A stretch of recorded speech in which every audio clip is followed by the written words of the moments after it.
Triple P module అనేటువంటి ఒక ఆలోచన, ఈ ప్రైవేటైజేషన్ అనేటువంటి ఒక ఆలోచన చేస్తూ మరి రాష్ట్ర ప్రజలందరికీ కూడా ఒక సందేహాన్ని కలిగిస్తూ వీళ్ళు ముందుకెళ్తా ఉన్నారు. అంటే ప్రైవేటైజేషన్ అంటే ఏంటండి? ఇక్కడ ఉన్నారు మీడియా వాళ్ళు, అన్న ప్రైవేట్ హాస్పిటల్కి వెళ్తే ఏమవుతుందో చెప్పండి. ప్రైవేట్ హాస్పిటల్కి వెళ్తే ఛార్జెస్ పడతాయి కదా, ఫ్రీగా చూస్తారా? చూడరు కదా.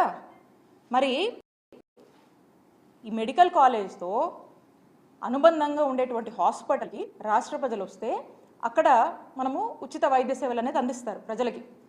మరి ఇప్పుడు దీన్ని ప్రైవేటైజేషన్ చేస్తే రాష్ట్ర ప్రజలు ఏదైనా ఒక అనారోగ్య సమస్యతో ఆ హాస్పిటల్కి వెళ్తే డబ్బులు అడుగుతారు కదా, డబ్బులు కట్టాలి కదా. అంటే పేదవాడికి ఒక అనారోగ్య సమస్య వస్తే ఇప్పుడు పేదవాడి జోబులోంచి ఈరోజు ఖర్చు పెట్టుకునేటువంటి పరిస్థితికి మీరు తీసుకెళ్తున్నారా అనేటువంటి సందేహం మాకు కలుగుతూ ఉంది. అంటే దీన్ని బట్టి మనకు స్పష్టంగా అర్థమవుతా ఉంది, ఈ యొక్క మెడికల్ కాలేజ్ అన్నిటినీ కూడా ఈ ప్రైవేటైజేషన్ పేరుతో ప్రైవేట్ వాళ్లకు దారాదత్తం చేస్తూ ఒక పెద్ద స్కామ్కి తెరతీస్తున్నారని మనకు సందేహం కలుగుతూ ఉంది.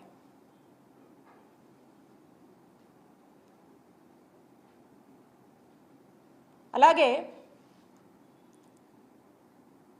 అప్పట్లో ఎన్నికల ముందు వీళ్ళంతా కూడా మేము అధికారంలోకి వచ్చిన 100 రోజుల్లో మీరు ఏదైతే మెడికల్ కాలేజ్కి సంబంధించినటువంటి జీవో తీసుకొచ్చారో ఆ జీవోని మేము రద్దు చేస్తాం అని మాయమాటలు చెప్పి ప్రజల్ని మోసం చేశారు. మరి ఇప్పుడు మీరు అధికారంలోకి వచ్చి దాదాపు 100 రోజులు, మీ ఎవరేమో అడ్డుకోలేదే. ఆ రోజున ఈ మెడికల్ కాలేజ్ తీసుకొస్తే ఈ మెడికల్ కాలేజ్ వాళ్ళ యొక్క సెల్ఫ్ ఫంక్షనింగ్కి ఎక్కడ ఇబ్బంది అవుతుందోనని అవి సెల్ఫ్ సర్వైవ్ అవ్వాలి, సెల్ఫ్ సస్టైన్ అవ్వాలి అనేటువంటి ఒక ఆలోచనతో సెల్ఫ్ ఫైనాన్సింగ్ అనేటువంటి ఒక విధానాన్ని మేము తీసుకొచ్చాం. మరి ఆ విధానాన్ని ఆ రోజు మీరు తప్పుబట్టి మీరు అధికారంలోకి వచ్చాక జీవోని రద్దు చేస్తామని మీరు మాట్లాడారు కదా.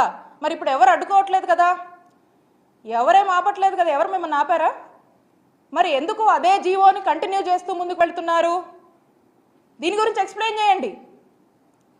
దీని గురించి మీరు ఎక్స్ప్లెయిన్ చేస్తే చర్చ అవుద్ది ప్రజల్లో. ఇవేవీ మీరు ఎక్స్ప్లెయిన్ చేయరు. దీని మీద మీరు క్లారిటీ ఇవ్వండి ప్రజలకి.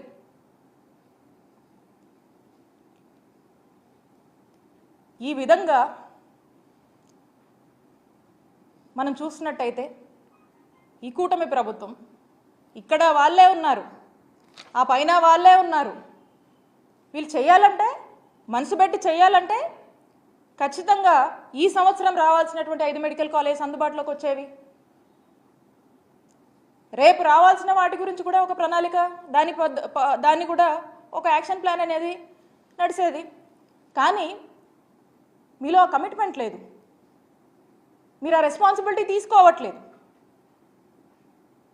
ఎంతోమంది పేద విద్యార్థుల వాళ్ళ యొక్క ఆశల్ని మీరు బలి చేసే విధంగా మీరు అడుగులు ముందుకు వేస్తూ ఉన్నారు. ఖచ్చితంగా దీని మీద మీరు ఒక క్లారిటీ ఇవ్వాలి, దీని మీద మీరు ఎక్స్ప్లెయిన్ చేయాలి. ప్రజల్లో చర్చ జరుగుతుంది, అప్పుడు అదే చర్చ. నేను ఒక్కటే చెప్తా ఉన్నాను ఈ కుటుంబ ప్రభుత్వానికి, నిన్న మేమున్నాం, నేడు మీరున్నారు, మళ్ళా రేపు మేము వస్తాం. గవర్నమెంట్ అనేది ఒక కంటిన్యూస్ ప్రాసెస్, ఇది ఒక కంటిన్యూస్ ఇన్స్టిట్యూషన్. కోట్ల మంది ప్రజలు ఎంతో ఆశతో ఈ రాష్ట్రంలోని ఎంతోమంది పేద ప్రజలు గవర్నమెంట్కి వాళ్ళ యొక్క అండ, వాళ్ళ యొక్క భరోసా కోసం, వాళ్ళ యొక్క సాయం కోసం ఎదురు చూస్తూ ఉంటాయి. వాళ్ళ యొక్క హోప్ని ఈరోజు బలి చేస్తూ మీరు ఏదైతే జగన్మోహన్ రెడ్డి గారి ఎయిమ్ ఈ రాష్ట్రంలో వైట్ కోట్ రెవల్యూషన్ రావాలి, ఈ రాష్ట్రంలో వైట్ కోట్ రెవల్యూషన్ తేవాలి, ఇక్కడున్నటువంటి మెడికల్ ప్రొఫెషనల్స్ దేశం మొత్తం కూడా వైద్య సేవలు అందించాలి, ఇక్కడ ఉన్నటువంటి పేద ప్రజలకు ఉచితమైనటువంటి నాణ్యమైనటువంటి వైద్య సేవలు ఈ రాష్ట్రంలోనే అందించాలనేటువంటి ఏం ఏదైతే ఉందో ఆ ఏంని కూటమి ప్రభుత్వం మీ ప్రైవేటైజేషన్ పద్ధతిలో డిఫీట్ చేయొద్దు అని మీకు తెలియజేసుకుంటున్నాను. It's very sad and it's very unfortunate.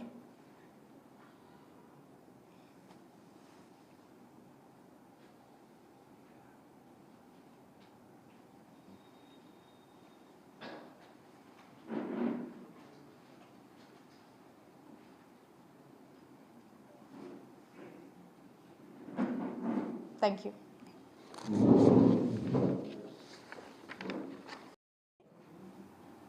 Post bifurcation అంటే మన రాష్ట్రం విడిపోయిన తర్వాత మన రాష్ట్రం